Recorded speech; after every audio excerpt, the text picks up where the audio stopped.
In 701 BC, King Hezekiah of Judah must have experienced a mix of dread and awe as he surveyed the scene from Jerusalem's fortified ramparts. Surrounding his city were thousands of elite Assyrian warriors, showcasing a formidable array of military might. These troops included highly disciplined cavalrymen, charioteers, archers, infantry, and siege engineers, all armed with the latest military technology of the time.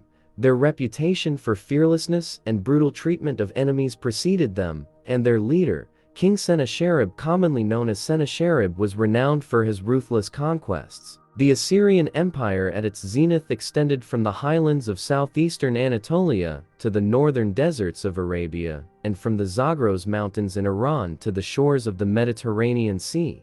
It even encompassed ancient Egypt and Elam. This vast empire made its ruler the wealthiest and most powerful person of the era. Yet, within a century, this mighty empire would be reduced to a memory, its grand cities of Ashur, Nineveh, and Nimrud left in ruins for nearly 1,000 years. The Assyrians had been not only a dominant force in the ancient world, but also one of its most influential states. Their legacy endured long after their fall. But how did they rise from obscurity to dominate the ancient world, with what is considered one of the earliest professional standing armies? To understand the Assyrians' remarkable rise, we must trace their origins back to at least 2000 BC. In those early days, what is now northern Iraq was home to the city-state of Ashur, located along the Tigris River, initially a shrine town dedicated to the god Ashur. The city's strategic position enabled it to become a central hub in a vast trade network. This network spanned resource-rich areas of Anatolia and southern Babylonia, trading tin and textiles for silver. As Ashur's wealth grew, it attracted the attention of neighboring rulers and warlords. One such figure was Ashurnasirpal, an Amorite warlord from the small kingdom of Ekla. Around 1800 BC, Ashurnasirpal conquered Ashur and assumed the title of king. His rule marked the beginning of what historians refer to as the Old Assyrian Empire. Despite his eventual establishment of a substantial state, Ashurnasirpal's kingdom collapsed soon after his death. However, his reign served as an inspiration for future Assyrian rulers who sought to restore Assyria's former glory. The dream of re-establishing Assyria as a major power was realized between 1365 and 1076 BC. During the Middle Assyrian period, this era marked the Assyrians' successful bid to overthrow their longtime overlords and chart their own course as a regional power. Under the leadership of notable kings like Adad-nirari I, Shalmaneser I, Ashur-uballit I, and Tiglath-Pileser I, Assyria expanded its influence from the Zagros Mountains to the Mediterranean Sea. These kings engaged in diplomacy with the great powers of the time, including Egypt, the Hittite Empire, and Babylonia, establishing Assyria as a formidable player on the international stage. Despite their successes, the Assyrian Empire experienced periods of decline and resurgence. The pattern of rapid growth followed by decline was a recurring theme in Assyrian history. Each rise and fall of the empire was marked by internal strife, succession crises, and external pressures. Nevertheless, the legacy of the Assyrians as one of the most formidable and influential empires of the ancient world persisted long after their cities fell into ruin. The Assyrian Empire's dramatic rise from a modest city-state to a dominant global power is a testament to their military prowess and strategic acumen. From their early beginnings in Ashur to their peak under kings like Sennacherib, the Assyrians left an indelible mark on history. Their story is a reminder of how ambition, innovation, and resilience can shape the course of civilizations. Throughout history, Assyrian kings frequently rose to prominence only to see their achievements undone by internal strife or external factors. However, a significant shift occurred in the 10th century BC, following the collapse of the Late Bronze Age. During this period, the Assyrian Empire embarked on a remarkable era of sustained territorial and economic expansion, known as the Neo-Assyrian period. Spanning roughly from 911 to 610 BC, this era saw Assyria rise to unprecedented power. becoming the most dominant empire the ancient world had ever known. The Late Bronze Age collapse had drastically altered the political landscape. The once great empires of Egypt, the Hittites, and the Babylonians had either lost their territories or collapsed entirely. Trade routes were disrupted, and many regions experienced population displacements. Although Assyria also faced challenges and contractions, it was relatively less affected by the invasions of the mysterious Sea Peoples and other upheavals due to its geographical location. A turning point came with the reign of King Ashurdan II, who ascended to the throne in 934 BC. Ashurdan II initiated several campaigns to extend Assyria's territorial reach and reinforce its network of tributary states. His efforts were not limited to military expansion. He also focused on revitalizing existing territories, including the ancient centers of Ashur and Nineveh. Ashurdan II invested in renovating temples and public buildings, while also channeling funds into productive ventures like farms and mines to boost economic efficiency. Additionally, Ashurdan II implemented significant reforms in the Assyrian military, modernizing it to become the most formidable fighting force of the time. His upgrades included enhancing the chariot divisions, which were the equivalent of ancient tanks. These military innovations were crucial for sustaining and expanding the empire's influence in the region. Ashurdan I's reforms laid the groundwork for what would become the Neo-Assyrian Empire, a juggernaut of unprecedented power and influence. Although his immediate successors continued his policies of expansion, it was King Ashurnasirpal II who truly transformed Assyria into a dominant empire. His reign marked the consolidation of Assyria's power and the full realization of its potential as a global superpower. The Neo-Assyrian period represents a golden age in Assyrian history, characterized by substantial territorial gains, economic prosperity, and military dominance. This era was marked by strategic reforms and a visionary approach that set the stage for Assyria's dominance in the ancient world. From 883 to 859 BC, King Ashurnasirpal II undertook a series of major military campaigns that significantly expanded the Assyrian Empire. His conquests stretched north into the territories of Neri and Atun, in what is now southwestern Anatolia, and west along the Euphrates River to the prosperous city of Kamish, located in northern Syria. These military successes enabled Ashurnasirpal II to control key trade routes and demand tribute from wealthy Mediterranean city-states. The empire's coffers brimmed with unprecedented wealth, creating a challenge for officials trying to allocate it effectively.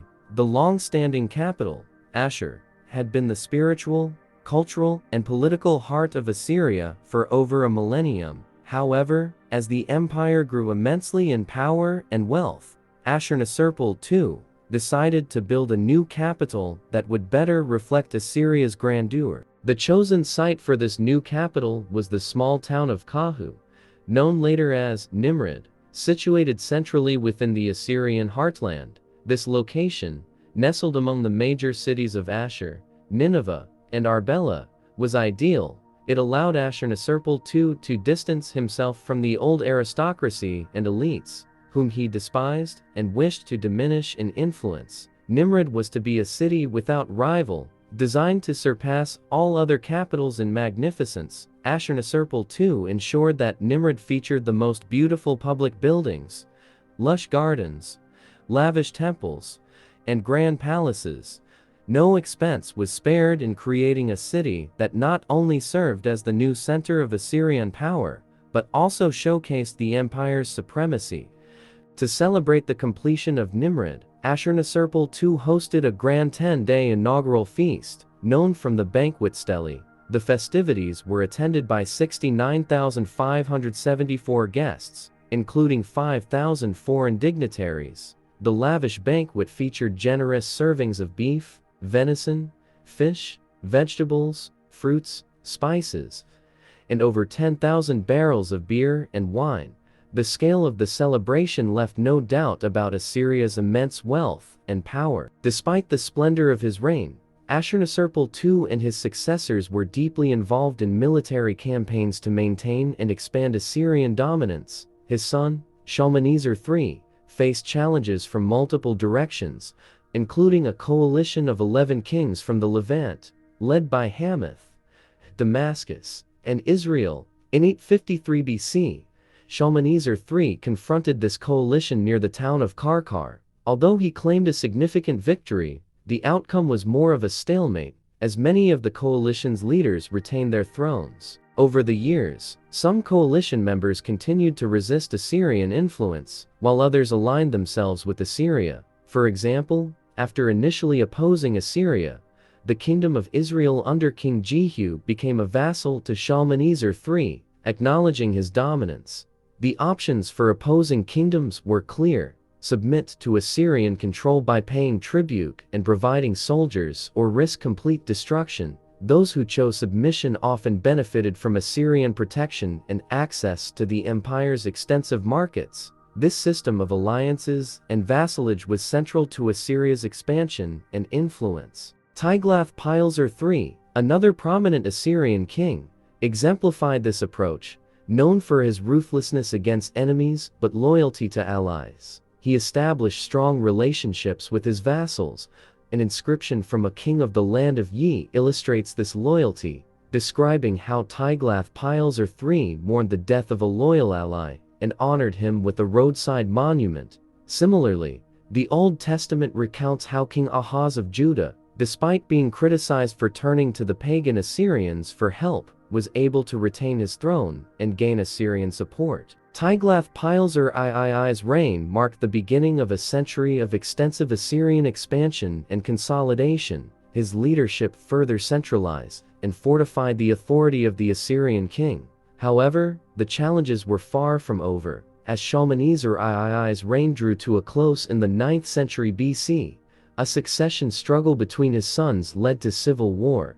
The conflict weakened the central authority of the king and allowed high-ranking officials to amass power.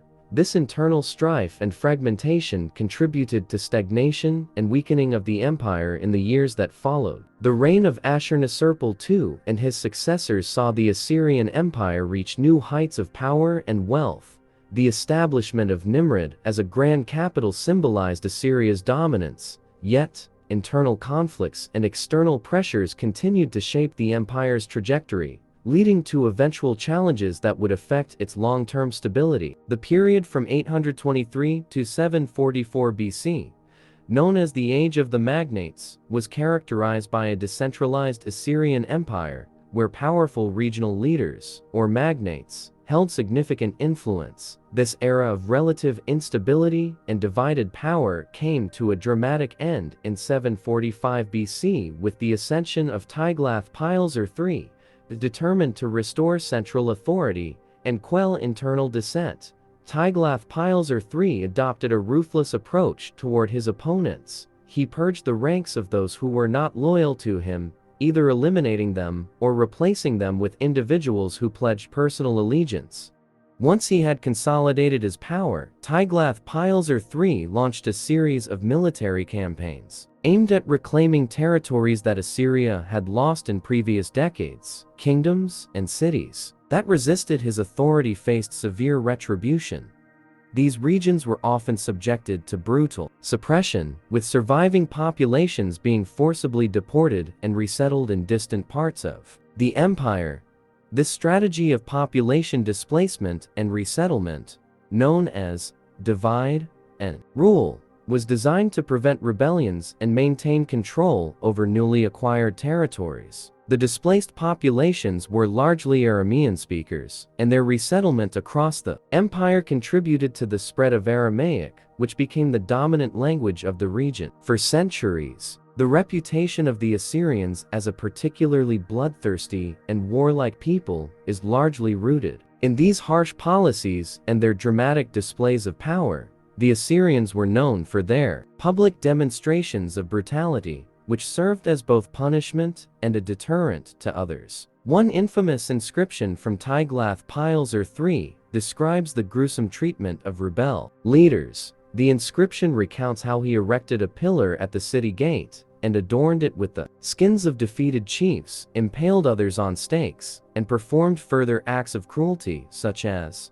burning captives and mutilating prisoners. Such acts were intended not just as punishment, but as a stark warning to any who might consider opposing Assyrian authority. Despite the harshness of these methods, it is important to note that the Assyrian state was not unique in its cruelty for its time.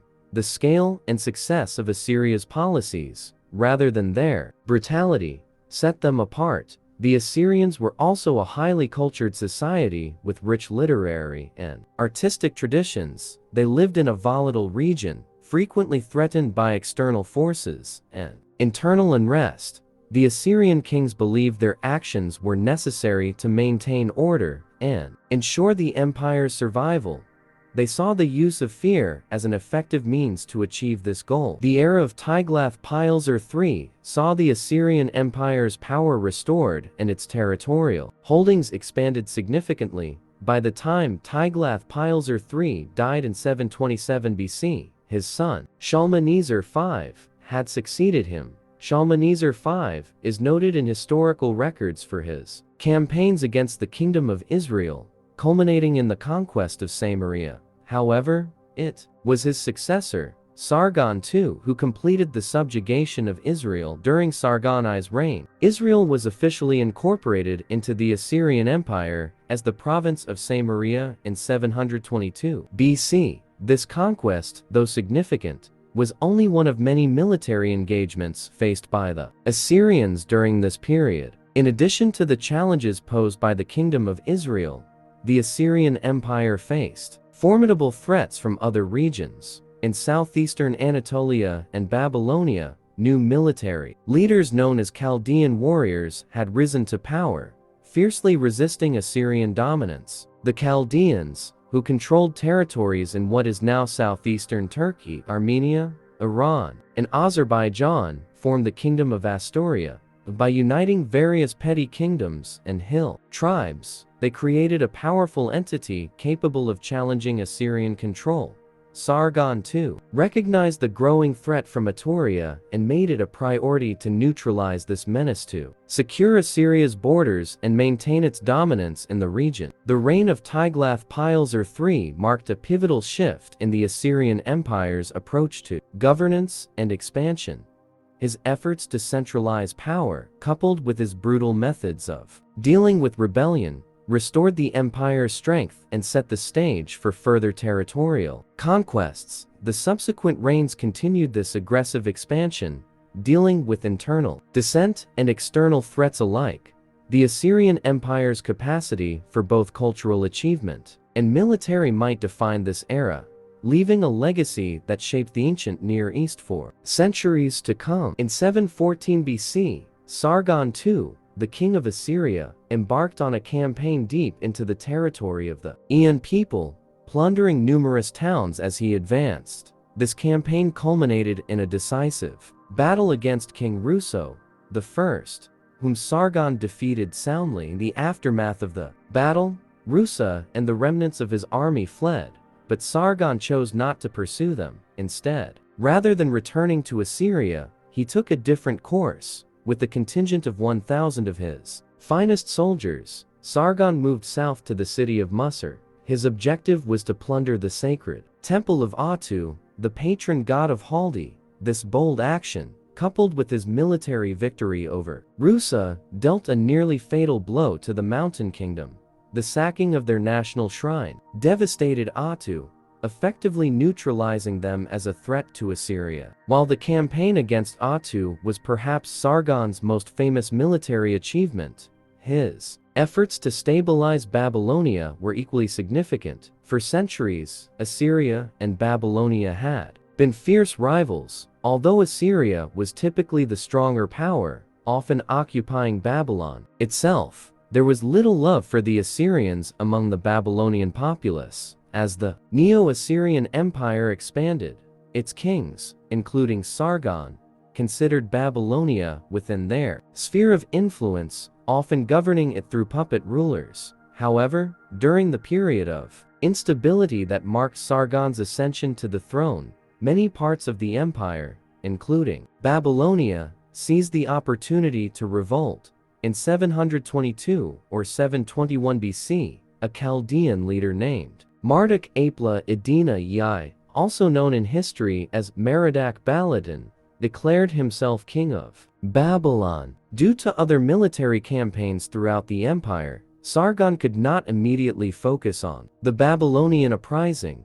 It wasn't until 710 BC that he could launch a full-scale invasion of the region. Sargon successfully defeated Merodach-Baladan, who then went into exile. His subsequent adventures included a series of guerrilla campaigns in the marshlands of southern Iraq and escapades over the mountains in Iran, an ancient adversary of Mesopotamia. Despite these conflicts, Sargon was surprisingly well received by many Babylonians, who welcomed him as their new king. Demonstrating political acumen, Sargon sought to win favor with his new subjects by regularly worshipping Marduk, Babylon's patron deity, and even residing in the city for 3 years, a decision that did not sit well with many Assyrians. Sargon II also embarked on an ambitious construction project, building a new capital city called Dur-Sharrukin, or Fort Sargon. The city's construction spanned at least a decade, finally being completed in 707 BC. However, Sargon did not enjoy his new fortress for long, just 2 years. After its completion, in 705 BC, Sargon was killed in battle in the region of Tabal on the northern frontier, likely by Cimmerian horsemen, who were known as the barbarian horse masters of the north. Tragically, his body was never recovered, preventing the proper funerary rites from being performed. According to Assyrian beliefs, this meant that Sargon's spirit was condemned to wander the earth, never finding peace.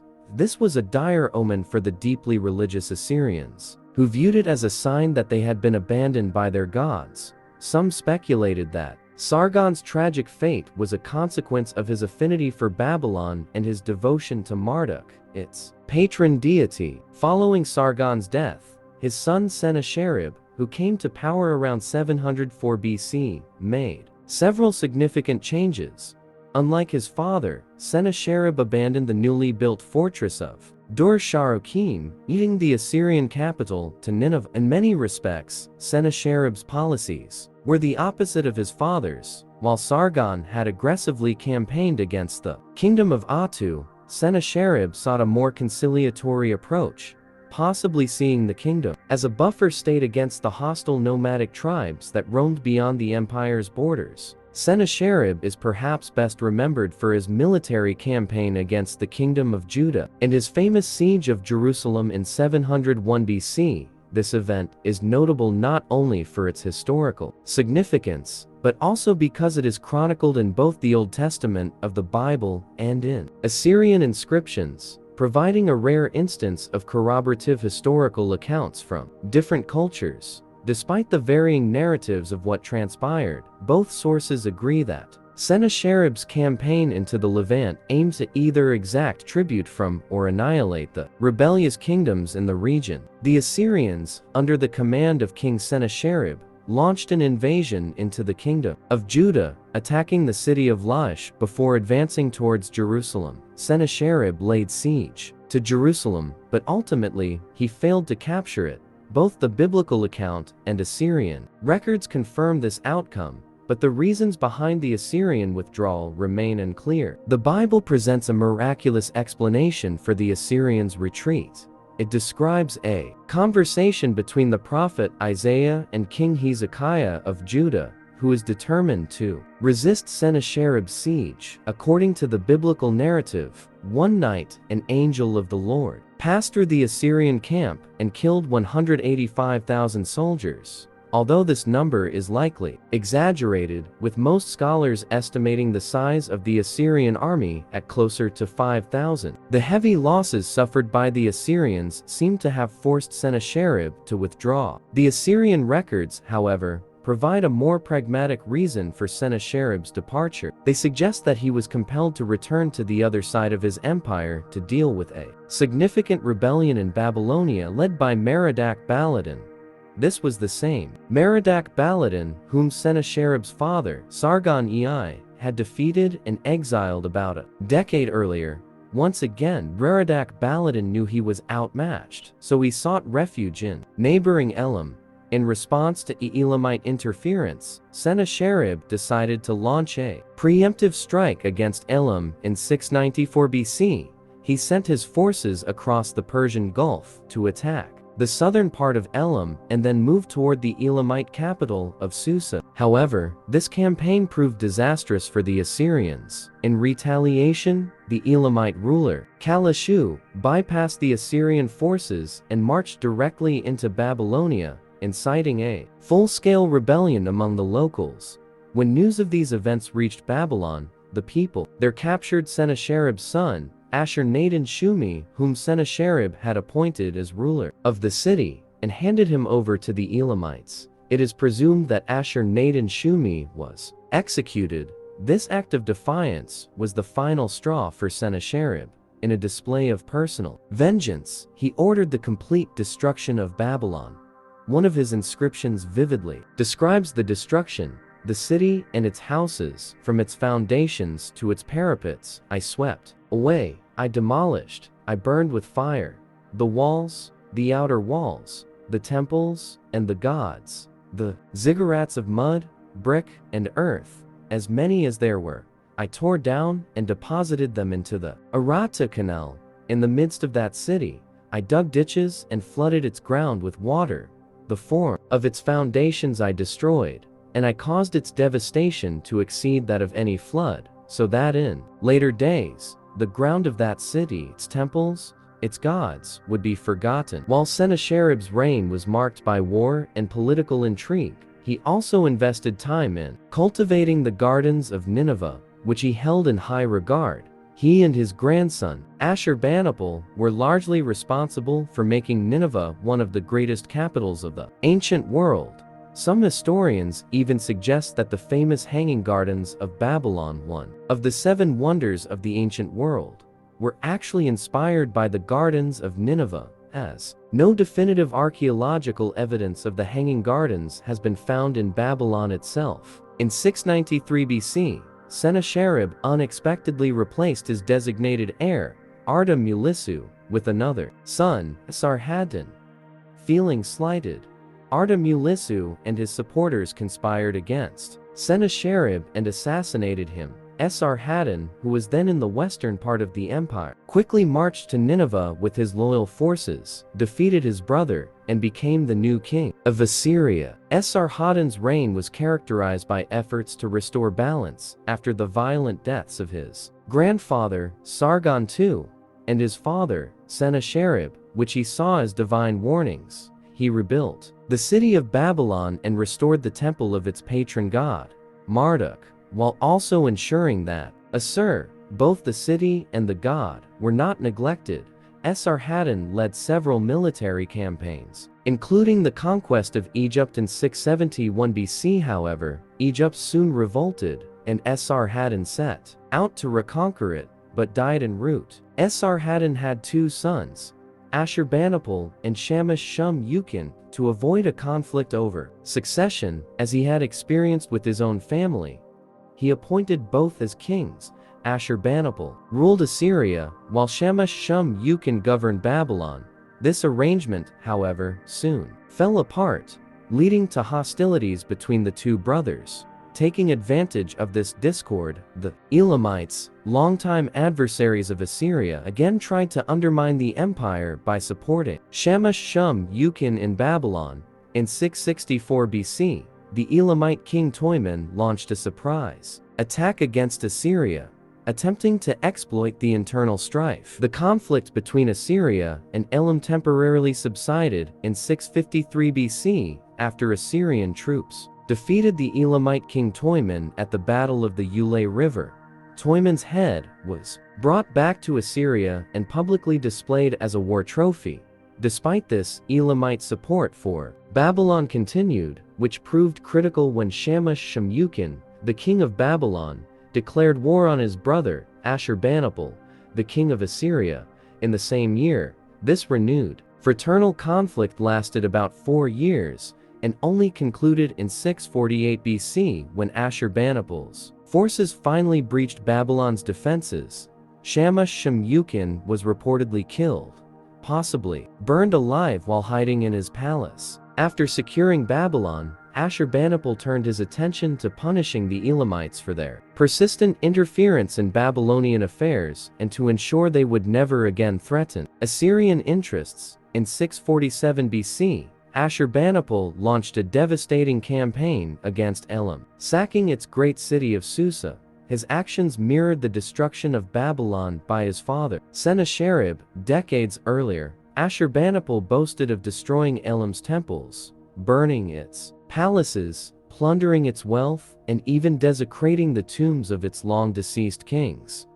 This brutal campaign effectively dismantled Elam as a significant power and neutralized any future threat to Assyria. Despite his reputation as a ruthless military leader, Ashurbanipal rarely led major campaigns. Instead, he preferred to spend his time in his vast library at Nineveh, immersing himself in the study of ancient texts. It is from Ashurbanipal's library that many of the ancient Sumerian and Babylonian texts, or at least copies of them, were later discovered. Ashurbanipal, in classic Assyrian fashion, sought to acquire a copy of every important text ever written.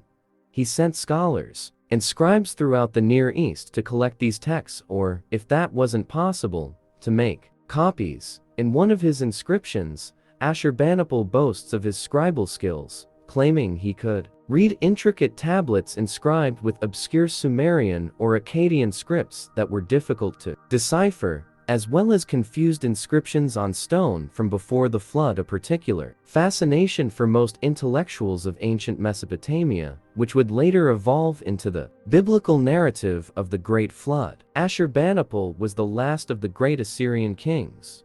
When he died around 630 BC, the Assyrian Empire was at the height of its power.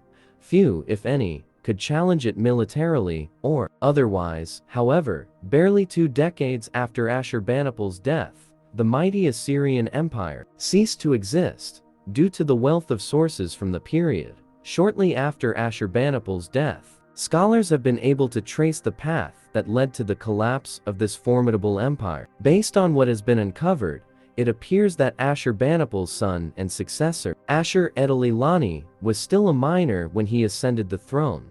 This situation led to the chief eunuch, Sin-shumu-lishur, ruling as regent. Eunuchs were typically trusted members of royal administrations because they could not father children or have families, meaning they had no wealth or property to pass on and were perceived as having no personal ambitions that could threaten the ruling dynasty. However, in 627 BC, for reasons that remain unclear, Ashur-etil-ilani mysteriously disappeared. Sin-shumu-lishur then crowned himself king, move unprecedented in Assyrian history. Sin-shumu-lishur's reign was brief, lasting only a few months before he too disappeared. He was succeeded by another son of Ashurbanipal, Sin-shar-ishkun. By this time, however, Assyria's enemies and discontented subjects had sensed instability at court. In the absence of a strong military leader, many decided to rebel, including the Babylonians. A certain Chaldean regional official named Nabopolassar led the anti-Assyrian activities in Babylonia, eventually proclaiming himself king of Babylon.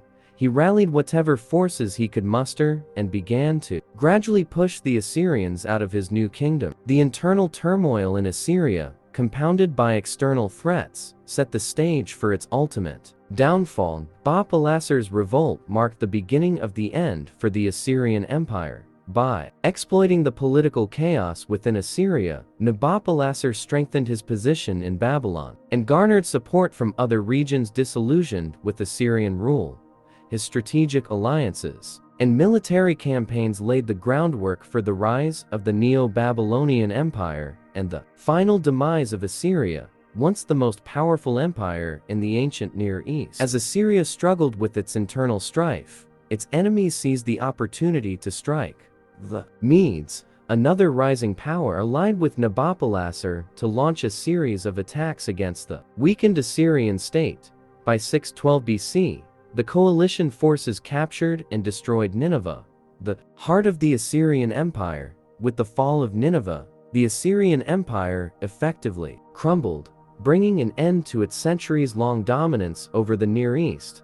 The remnants of the Assyrian army and its supporters attempted to resist, but were ultimately defeated, marking the final chapter in the history of one of the ancient world's most formidable empires. History has a way of repeating itself, and the possibility of an Assyrian resurgence always loomed large. In response, Nabopolassar, the king of Babylon, was determined to free Babylonia once and for all from the existential threat posed by Assyria to their north. To achieve this, he forged a strategic alliance with Cyaxares, the king of the Medes, an Indo-European people originating from the frontiers around the Zagros Mountains. The Medes, like the Babylonians, had once been subjugated by the Assyrians and saw an opportunity to fill the power vacuum left in Iran after the Assyrian sack of Susa.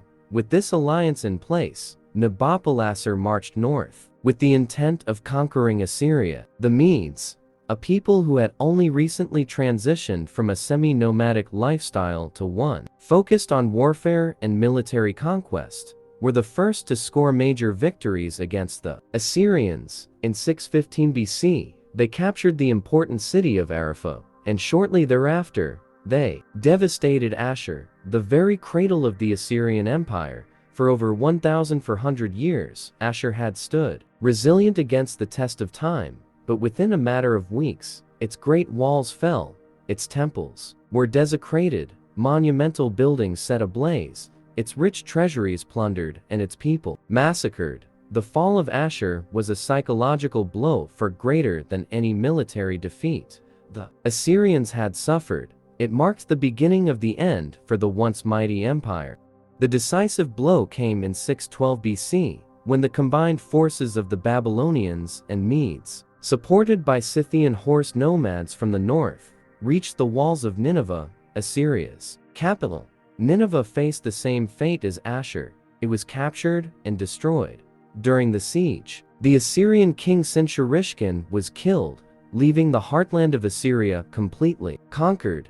The Babylonians and the Medes divided the spoils of war, marking the end of Assyria's dominance in the region. However, the war did not end with the fall of Nineveh. Assyrian holdouts continued to fight on. For several more years, a group of these holdouts managed to maintain control of the cities of Haran and Carchemish under a new king, Ashur-uballit-ei, but by 610 BC, they were driven out of these cities, and after a failed attempt to retake them, they vanished from the historical record. Without a king or a state to lead, the Assyrian Empire and its kingdom disappeared, replaced by new powers. The Medes, who had played a significant role in conquering Assyria, laid the groundwork for the rise of the Persian Empire under the Achaemenid dynasty. The Persians would go on to utilize much of the societal infrastructure developed over 1,000 years by the Assyrians. While the Assyrians as a people survived, the mighty empire they had once built, an empire that inspired both awe and dread among the peoples of the region, was gone for good. Nevertheless, the influence of the Neo-Assyrian Empire and its culture and traditions did not fade into obscurity. Later classical writers, such as Herodotus, kept the memory of Assyria alive, although they often mistakenly conflated all of Mesopotamia with Assyria. Arguably, Assyria was the first true world empire, and at its height, it encompassed more territory than any state that had preceded it.